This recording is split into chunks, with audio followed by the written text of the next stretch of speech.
Boa tarde, crianças de quinto ano. Mais uma vez, mais um dia, pela graça de Deus, estamos aqui. E hoje nós vamos assistir a aula de História. A aula vai ser um pouco puxadinha, vai ter muita leitura, vocês vão ter que prestar muita atenção, vai ter uma pesquisa para casa. Tem um videozinho também para ajudar vocês. Mas antes vamos fazer a nossa oração. E eu tenho uma mensagem para vocês também, certo? Pai nosso que estás no céu, santificado seja o vosso nome. Venha a nós o vosso reino, seja feita a vossa vontade, assim na terra como nos céus. O pão nosso de cada dia nos dai hoje. Perdoai as nossas ofensas, assim como nós perdoamos a quem nos tem ofendido. E não nos deixeis cair em tentação, mas livrai-nos do mal. Amém. Porque assim é o teu reino, o poder e a glória, para sempre. Amém. A mensagem que eu tenho para vocês é: somos tão pequenos e mesmo assim Deus nos enxerga e derrama bênçãos todos os dias. Obrigada, meu Deus, pela vida, por mais um dia e por me dar forças para continuar. Estamos vivendo em momentos difíceis, né? Mas precisamos manter a fé. Precisamos ter certeza que Deus está conosco, né? A minha amiga hoje perdeu o pai, não foi um dia triste para mim, mas isso também nos ajuda a dar força para continuar. E Deus, Ele faz parte dessa força. Então, que vocês também possam, nos momentos difíceis, buscar essa força em Deus. Tá certo? Fica a dica. Então, antes de começar a aula de hoje de História, nós vamos corrigir a atividade que eu passei para casa ontem. Na última aula de História. Peguem o caderno do aluno e vamos corrigir as tarefas que foram para casa, da página 8 e 9. Que nós falamos na aula passada sobre as primeiras cidades registradas e o cotidiano das primeiras cidades, né? Eu trouxe vídeo para vocês, eu expliquei sobre isso aí. Então, no texto aqui, tem um textinho, e o texto a seguir trata do processo de formação das primeiras cidades. Aí, os mais antigos registros arquipélagos encontrados de ruínas da cidade são do período neolítico, por volta de 4.000 anos a 3.000 anos antes de Cristo. As cidades surgiram inicialmente como pequenas aldeias às margens dos rios e com o crescimento populacional e das atividades passaram a construir cidades mais complexas. Os principais locais de surgimento das cidades foram ao longo dos vales dos rios Tigres e Eufrates, na Mesopotâmia, do rio Nilo, no Egito, do rio Indo, na Índia, entre outros. Então, esse aqui é um pequeno resuminho para vocês poderem responder as questões abaixo. Quando surgiram as primeiras cidades? As primeiras cidades surgiram no período neolítico, há cerca de 4.000 a 3.000 anos antes de Cristo. B. Segundo o texto, quais motivos tornaram as cidades mais complexas? O crescimento populacional e as atividades. C. Onde se estabeleceram as primeiras cidades? As primeiras cidades se estabeleceram ao longo dos vales dos rios Tigres e Eufrates, na Mesopotâmia, o rio Nilo, no Egito, e o rio Indo, na Índia, entre outros. D. Por que você acha que as primeiras cidades surgiram perto dos rios? Aí espera-se que você tenha respondido que, além de ser uma fonte de bastante água, né? Tornava aquelas terras férteis e eles ficavam próximos àquelas terras para poder plantar e poder sobreviver da agricultura. Então, quem colocou por suas palavras aí está certo também. Sexto, uma das características das principais cidades foi sua complexidade e decorreu da diversidade de pessoas que passaram a ocupar um lugar e de um ofício que passaram a ser nele organizados. Como as primeiras cidades foram organizadas diante dessa complexidade? As primeiras cidades precisavam ser organizadas em um espaço de produção dividindo as áreas por tipos de atividade. Por exemplo, há áreas de campo, áreas de pastagem, né? No caso, depois que surgiram também as áreas de comércio, e assim eles dividiam as áreas de acordo com as atividades que nelas podiam ser feitas. Sétimo, o texto a seguir trata de uma invenção que tornou muito importante a vida e o cotidiano das sociedades. Utiliza as palavras do quadro abaixo para completar os espaços dos textos e conhecer um pouco mais sobre ela. Então, as palavras ficaram assim.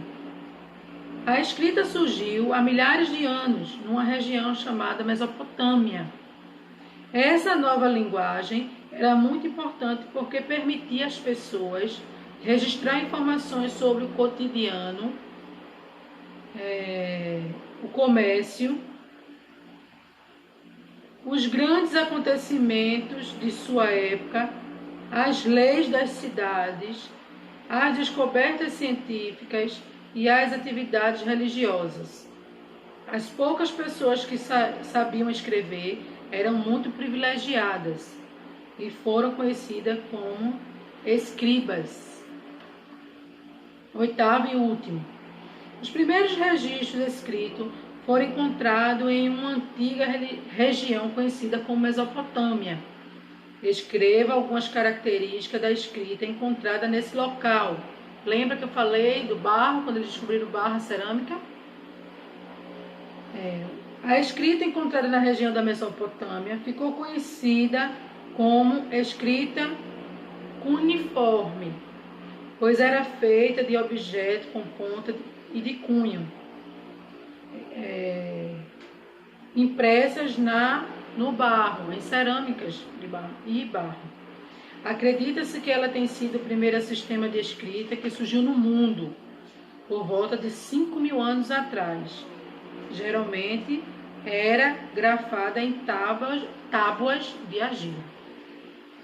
Então, essas daí foram as respostas. Vocês depois podem ir pausando a aula e fazendo a sua correção. Ok? Então, agora vocês vão ficar com o assunto hoje de novo, que é falando sobre os povos antigos, né? Nós vamos ver hoje um pouquinho sobre esses povos antigos. Aí eu trouxe dois tipos de povos, os egípcios e os mesopotâmios. Aí vocês vão ver um videozinho falando um pouquinho da vida de cada um. Berço da história da humanidade. Da ideia de lei, da mitologia, da literatura, grande influenciadora das religiões futuras e muito mais. Ou seja, os mesopotâmios foram extremamente relevantes para a história da humanidade. E nós vamos fazer alguns vídeos um pouco mais aprofundados a respeito da história da crescente fértil. Entretanto, para adiantar um pouquinho, nós vamos fazer os top 10 fatos sobre a Mesopotâmia.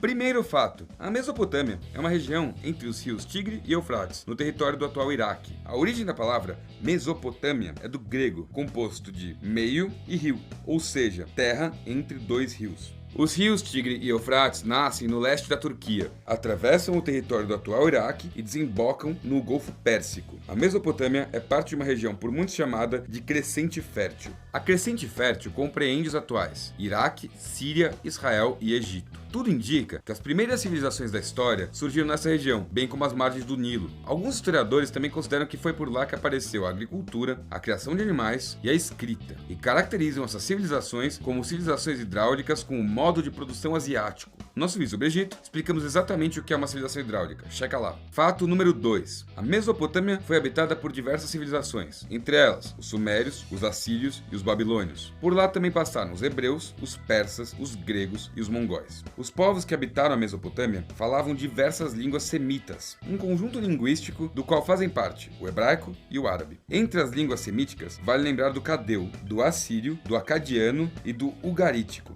E o primeiro povo a dominar a Mesopotâmia foi o sumério. Ele se fixou próximo ao Golfo Pérsico, no sul da região, e fundaram cidades como Ur, Uruk e Lagash. As principais cidades da Mesopotâmia foram Ur, Uruk, Nínive, Babilônia, Akkad, Kish, Hatra, Babel, Acádia e Nimrud. Fato número 3. foram os sumérios que desenvolveram a escrita cuneiforme em 3500 a.C., uma escrita feita com objetos em forma de cunha. Inicialmente, a escrita representava as formas do mundo, pictogramas, mas por praticidade, as formas foram se tornando cada vez mais simples. Os primeiros pictogramas eram gravados em tabuletas de argila, em sequências verticais de escrita com um estilete feito de cana que gravava traços verticais, horizontais e oblíquos.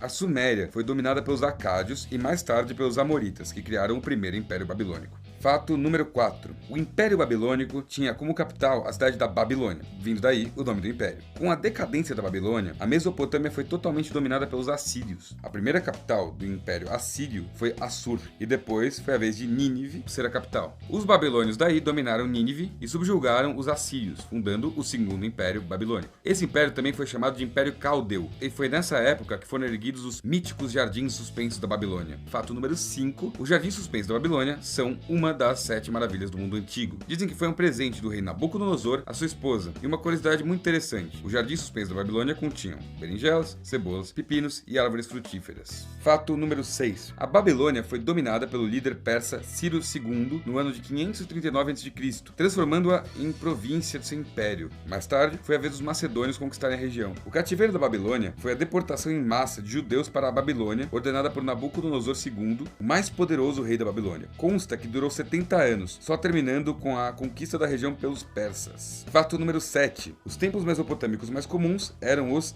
zigurates. Os zigurates tinham uma forma de pirâmide planada, com camadas construídas umas sobre as outras. O zigurate mais conhecido da história é a Torre de Babel, localizada na cidade com o mesmo nome. Bom, vocês já ouviram essa história, né? A Torre de Babel é citada no mito bíblico sobre as origens das línguas. Como ela é bem interessante, eu vou resumir brevemente aqui. A narrativa está contida no livro do Gênesis. Até essa altura do campeonato, o mundo inteiro falava a mesma língua com as mesmas palavras. Então, a humanidade unida tentou construir uma torre que chegasse aos céus. Chegar aos céus pode ser entendido como uma atitude soberba de humanos que queriam ser deuses. Então, os humanos tomaram um toco e Deus fragmentou a linguagem. E sem a capacidade plena da comunicação, o projeto ruiu. E, na real, na cidade de Babel realmente viviam e passavam pessoas de diversos lugares do mundo. Então, coexistiam diversas línguas. Fato número 8. O mito do dilúvio universal, em que animais e indivíduos foram para uma arca escapar de uma chuva poderosa, surgiu na Mesopotâmia. Ele é parte da epopeia de Gilgamesh, possivelmente a obra literária mais antiga já produzida pelos seres humanos, e ela é composta por 12 cantos com cerca de 300 versos cada um. A lenda conta a história de Gilgamesh, rei sumério e fundador da cidade de Uruk, que governou a região por volta do ano de 2700 a.C.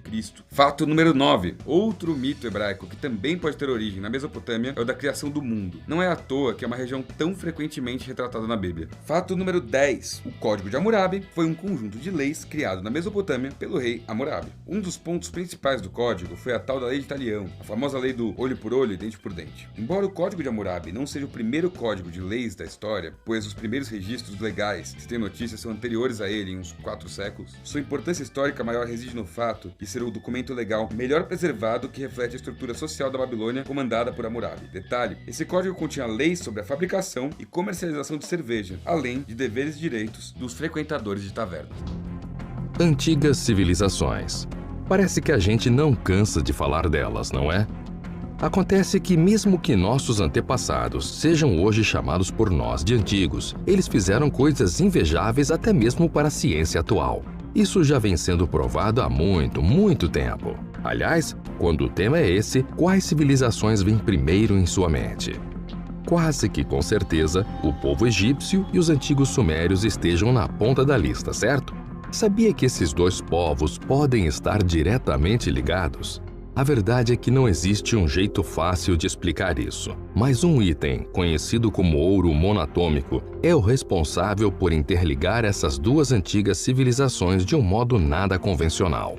Os primeiros a usarem essa substância foram os sumérios, segundo seus relatos, influenciados por Anunnakis, supostos deuses extraterrestres que teriam ajudado no desenvolvimento dos seres humanos.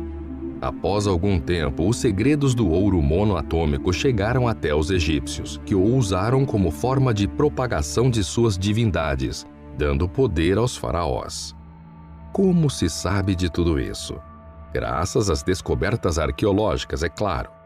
Se quiser saber um pouco mais sobre os mistérios que cercam essas antigas civilizações, fique ligado no vídeo de hoje. Só que antes de assistir, é importante que você se inscreva no Messenger do Mega Vídeo. Basta clicar no primeiro link da descrição. Ao fazer isso, você passa a receber nossos vídeos em primeira mão e ainda tem acesso a séries e sorteios exclusivos aqui no canal. Ao longo da história da humanidade, podemos observar que o ouro era o metal que mais se fazia presente entre os deuses, principalmente quando falamos do Egito Antigo, não é mesmo? Mas da onde oficialmente veio a fixação por esse metal de características tão singulares? Os primeiros metais utilizados na cunhagem de moeda foram o ouro e a prata. O emprego destes metais impôs-se não só por sua raridade, beleza, imunidade à corrosão e valor econômico, mas também por antigos costumes religiosos.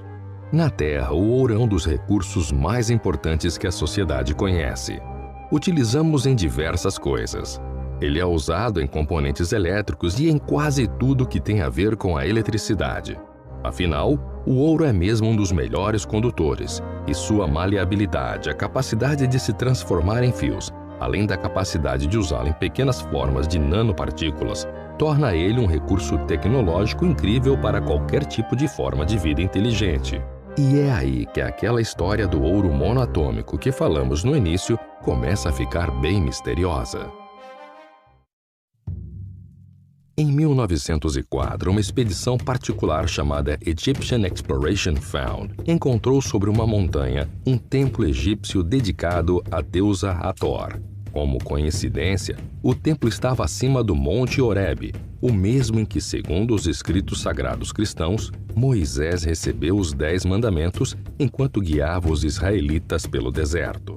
Hathor era uma deusa egípcia, aparentemente associada a Ísis, que personificava os princípios do amor, beleza, música e alegria. Seguindo essa linha, ela também corresponde à deusa Afrodite dos gregos, Vênus dos romanos e Istar para os babilônicos, e Inanna para os antigos sumérios. Era esposa e filha de Ra, portanto, uma extraterrestre reptiliana e completamente conhecedora de qualquer fenomenologia da ciência e da tecnologia. Isso de acordo com todas as lendas, é claro. Logo de início, os arqueólogos que participaram dessa expedição notaram que aquele templo era diferente dos demais conhecidos. Na primeira observação feita, notou-se que o templo não era só um lugar tradicional para culto à deusa em específico como era esperado. O templo de Hathor era uma espécie de laboratório dedicado à produção de uma substância muito importante no Egito, indicado pelas letras MFKZT, que pode ser lido como Mufkuts, hoje conhecido como Orme, Ormus ou ouro monatômico. No templo encontrado pelos arqueólogos, havia inúmeros registros nas paredes sobre essa substância, também chamada de o elixir dos deuses ou como o pão da vida.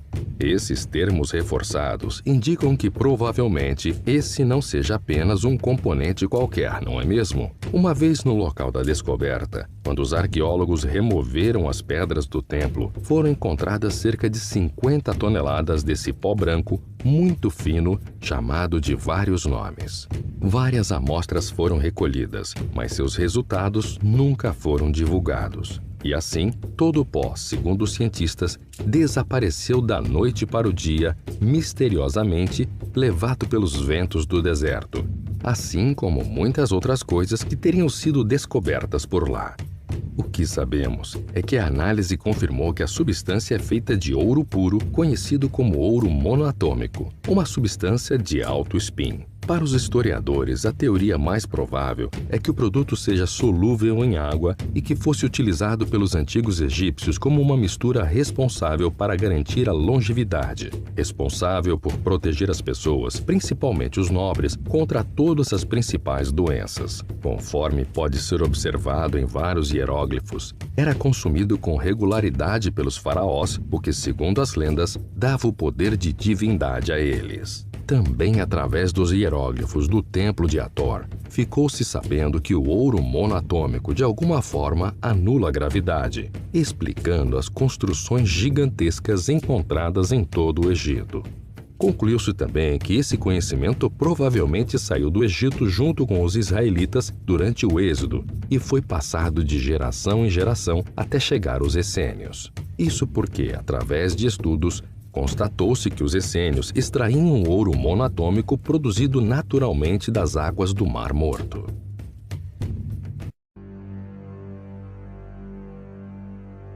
Nas escavações de Qumran, por exemplo, que já vem ocorrendo desde a década de 1950, a característica mais importante são as impressionantes construções e o número e o tamanho dos poços de água, além da complexidade dos condutos e canais.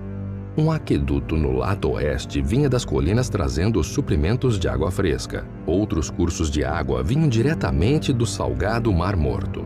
Essa água possuía alto teor mineral, sendo imprópria para o consumo. Porém, como ainda é atualmente, contém uma quantidade alta de ouro monoatômico natural. Experimentos revelam que o Mar Morto contém 70% de ouro em estado monoatômico e 30% de magnésio. A aplicação de ácido hidroclorídrico na margem seca dissolve o magnésio, deixando uma espécie de pó branco, o ouro monoatômico, o Horus, ou chamado Elixir dos Deuses.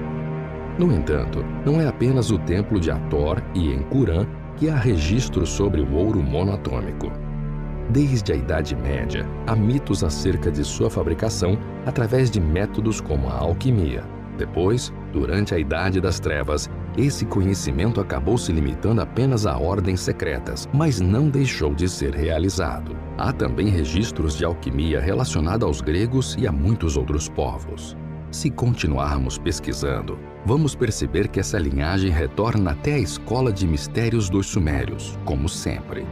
Como curiosidade, parece mesmo que todo dado científico e toda pesquisa arqueológica acaba sempre levando à antiga civilização suméria, não é?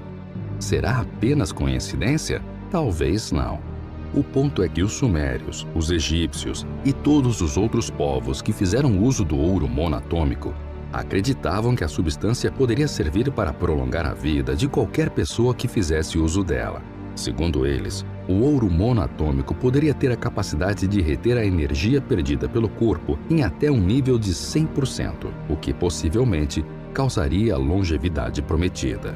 Como dissemos, o conhecimento sobre o ouro atômico veio dos sumérios, que, de acordo com suas estátuas e imagens, vieram dos famosos Anunnakis, defendidos como uma raça de seres alienígenas que teriam criado literalmente o homem moderno, acompanhando seu desenvolvimento com o tempo.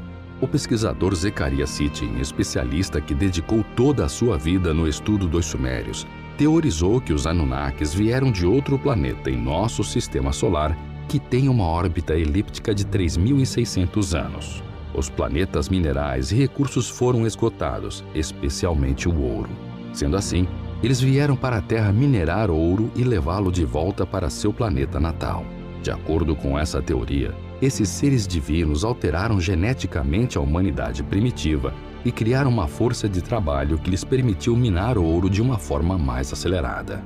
Voltando para o ponto central da história, o fato é que as lendas dizem que os antigos faraós viviam mais tempo que o normal. E o mesmo acontece com as lendas sumérias, que indicam que seus reis viviam milhares de anos. Teria isso acontecido devido ao ouro monoatômico? É isso que os especialistas tentam descobrir.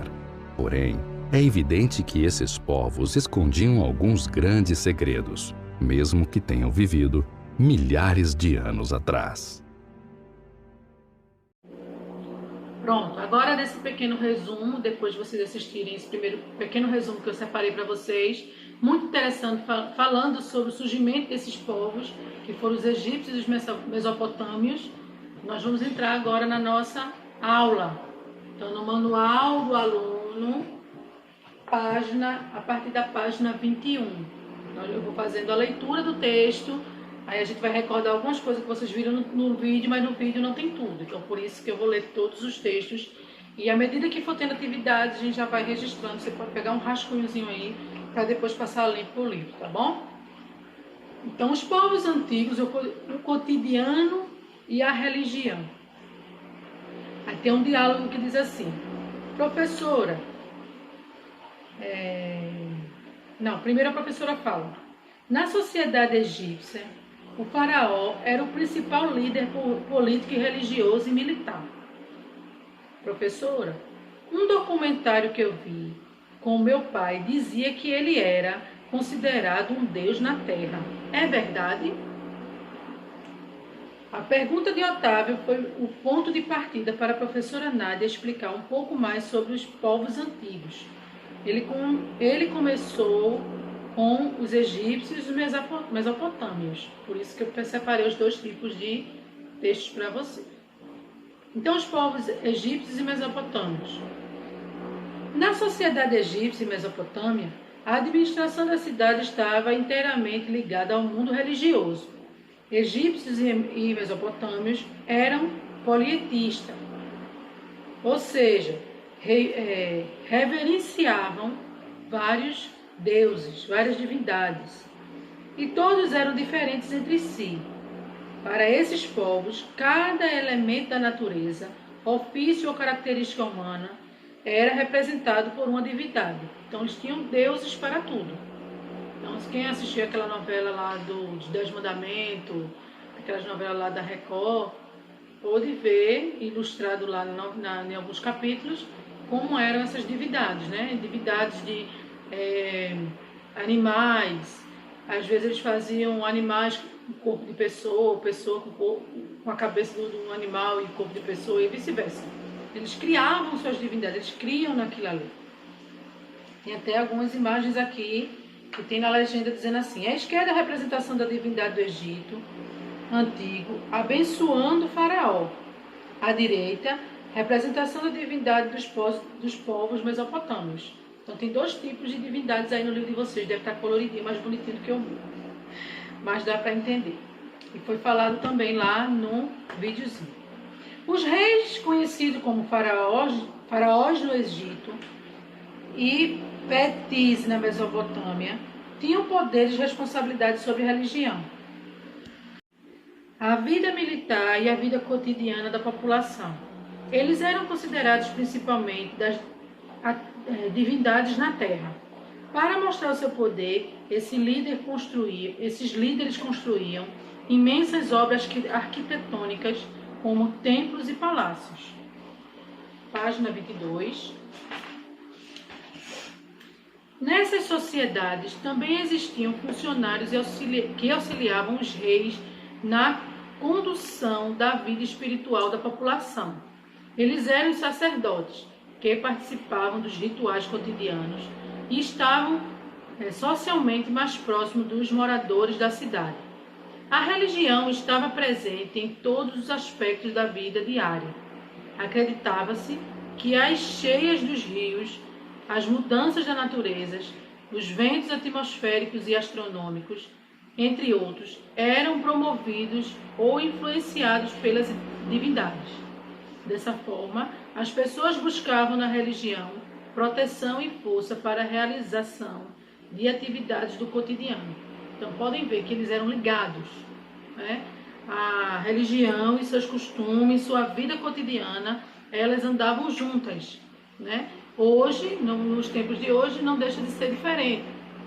Esses povos que ainda vivem lá, eles têm os mesmos costumes, né? Isso vai variar de acordo de cada povo, né? Aqui, como o Brasil é miscigenado, como o Brasil é um país laico, tem vários tipos de religião, cada um é livre para escolher a sua religião, aí não existe uma divindade única, né? Também podemos dizer que existem várias divindades, porém as pessoas se atrelam a uma para acreditar e viver o seu cotidiano. Aí tem uma legendazinha aqui embaixo. No Egito e na Mesopotâmia, aqueles que cuidavam da religião vestiam-se de maneira diferente do resto da população. No Egito, por exemplo, os sacerdotes usavam uma manta feita de pele de guepardo sobre os ombros. Primeiro quesito. Na sociedade atual, você consegue identificar elementos associados às culturas egípcias e mesopotâmias? Converse com seus colegas e professores e depois anote.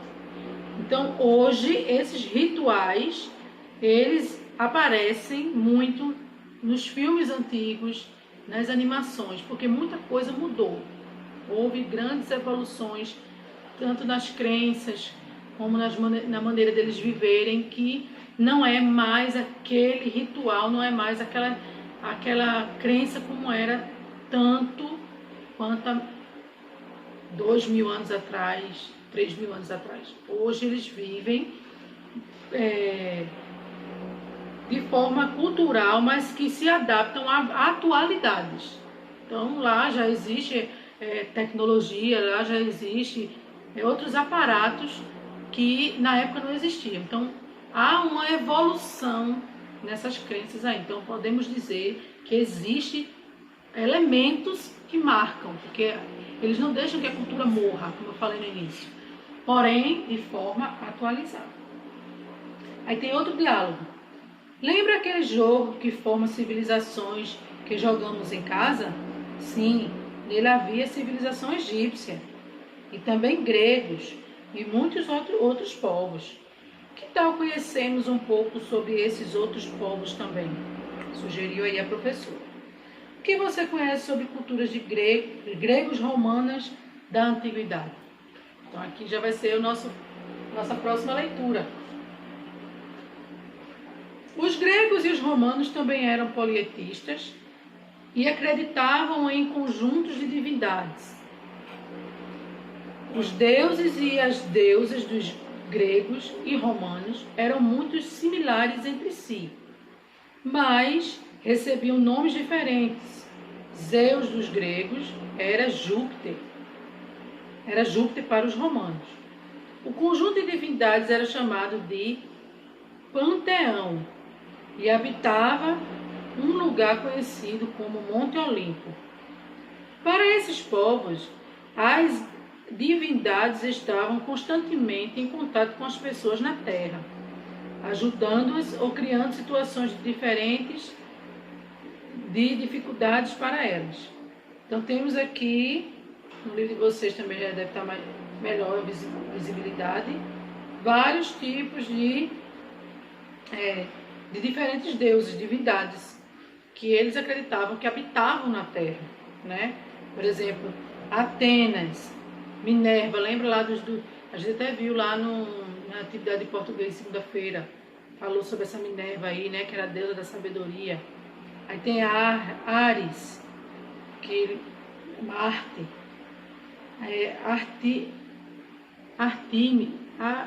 Artemis, a deusa Diana, Zeus, Júpiter, e entre outros aqui que estão ilustrados aqui no livro. A responsabilidade para a administração das cidades não estava associada em qualquer deus ou deusa, mas consultava a religião para tomar as decisões mais importantes. Os sacerdotes ficavam responsáveis para cuidar também da administração da religião nas cidades. Cada cidade tinha um templo em homenagem a um deus ou deusa. As cidades poderiam ser vizinhas, mas cultuar divindades diferentes. Havia festividades e dias em homenagem a algumas delas. Apesar disso, as famílias podiam cultuar divindades que não apresentavam-se em sua cidade. No ambiente familiar, as pessoas também tinham pequenos altares para o culto de seus antepassados, os familiares e ancestrais. Eles tinham muito essa crença também de cultuar antepassados, adorar pessoas que morreram, que os familiares estavam no mundo dos mortos. Então existe toda uma mitologia por trás dos costumes gregos e romanos. Até hoje, quando a gente assiste os filmes, as novelas, nós percebemos isso. Na página 24, tem aí, né, a imagem de ruínas do templo romano na cidade de Baalquebec, no Líbano. Antigamente, esse território pertencia aos romanos.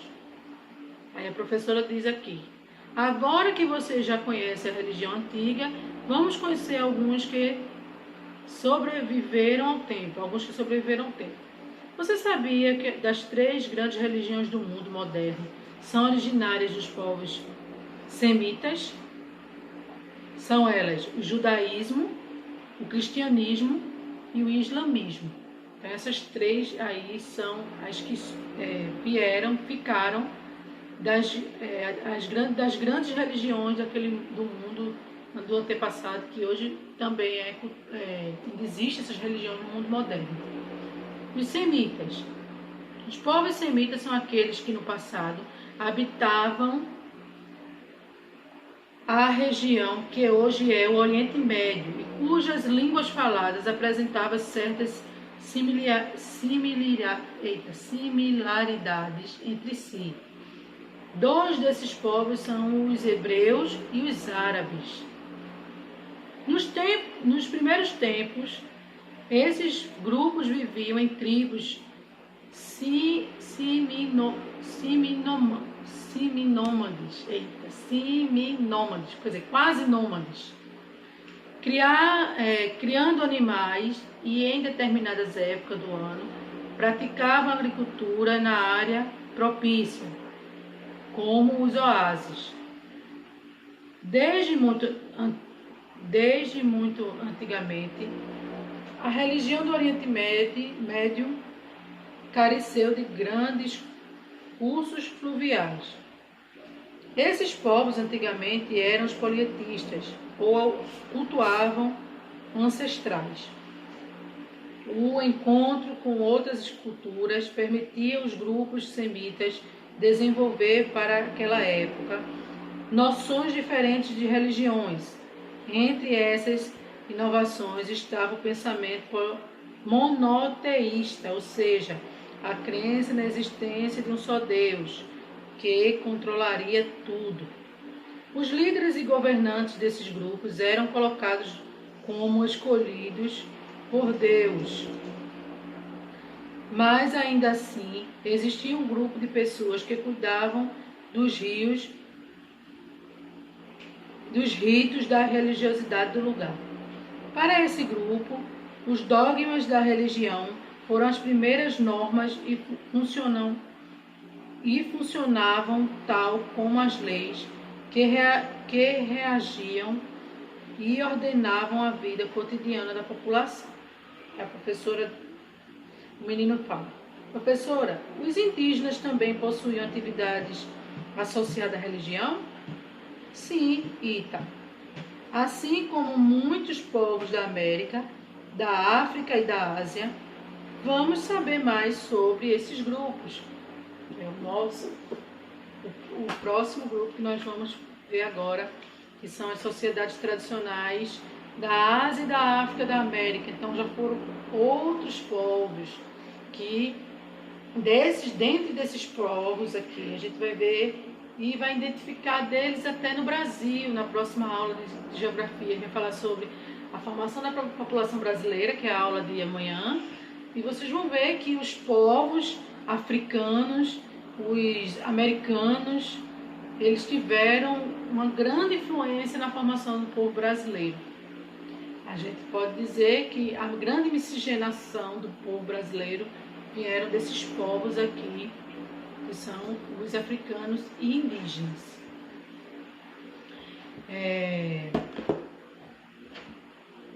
Então diz assim: as sociedades que formaram a Ásia, na África, com exceção do Egito, né, porque já foi os povos diferenciados que não tem grande influência aqui no Brasil, né, quando a gente for falar do Brasil.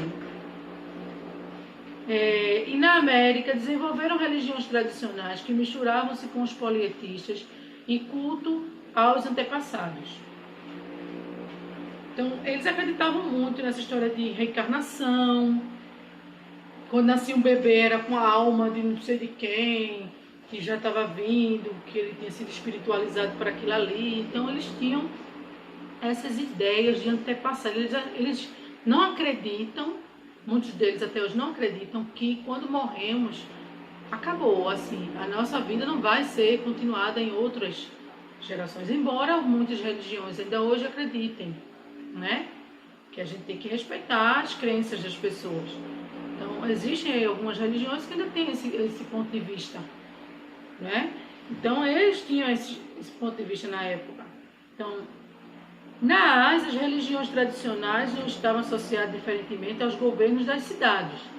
As práticas religiosas eram preservadas por grupos próprios, como sacerdotes e líderes espirituais, e estavam voltadas mais para o desenvolvimento pessoal dos membros do lugar.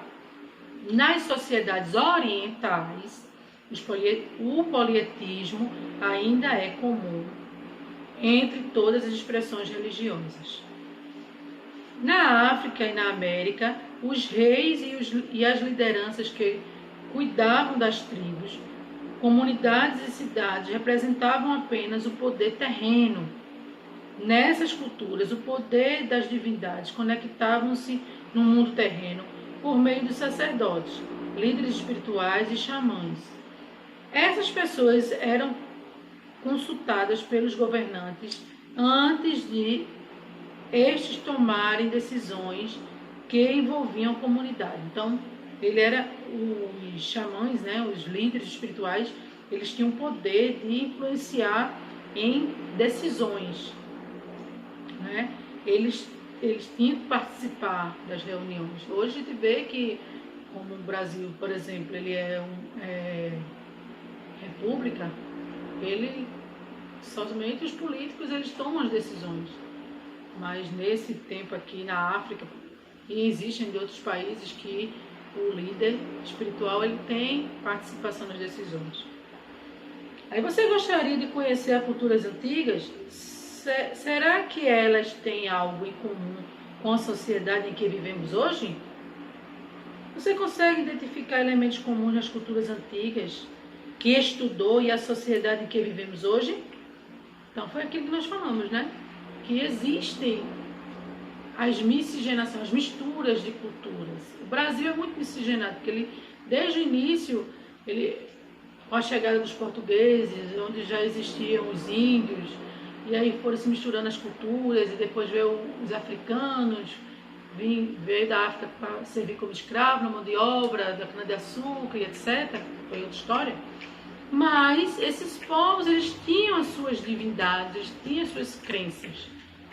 Então, aqui na sociedade moderna, hoje, que nós vivemos, Brasil, trazendo para nós isso aí, há uma relação de culturas diferentes, mas que nem todas estão atreladas ao Brasil. Por exemplo, somente um árabe, se ele sair da Arábia Saudita e vier morar aqui, ele vai trazer os costumes dele, mas ele vai ver para ele ali. Porque faz parte da cultura dele lá. No Brasil não conseguiu ainda essa mistura dos árabes, dos egípcios. Mas já do africano, do indígena, nós temos muita essa miscigenação e nós vamos ver também geografia sobre isso. A próxima página, a página 26, vai ser o assunto da próxima aula. Então, vocês vão ficar até aqui. Nós estudamos, vimos um pouco sobre essas sociedades e esses tradicionais povos e costumes. Foi uma pincelada, E vocês vão ver agora no slide, que eu vou deixar agora no finalzinho da aula para vocês, a explicação de um trabalho digitado que eu vou querer que vocês me entreguem. Então, é um resumo. Eu vou falar, mas está lá no slide, viu? Como eram os povos egípcios, mesopotâmios, gregos, romanos, semitas e africanos. Eu não coloquei nem os indígenas aqui. Vocês vão pesquisar um resuminho de até 15 linhas, digitado, bonitinho. Nada de copiar e colar. Não adianta trazer textos enormes para mim, até porque eu não vou ter tempo de ler textos enormes.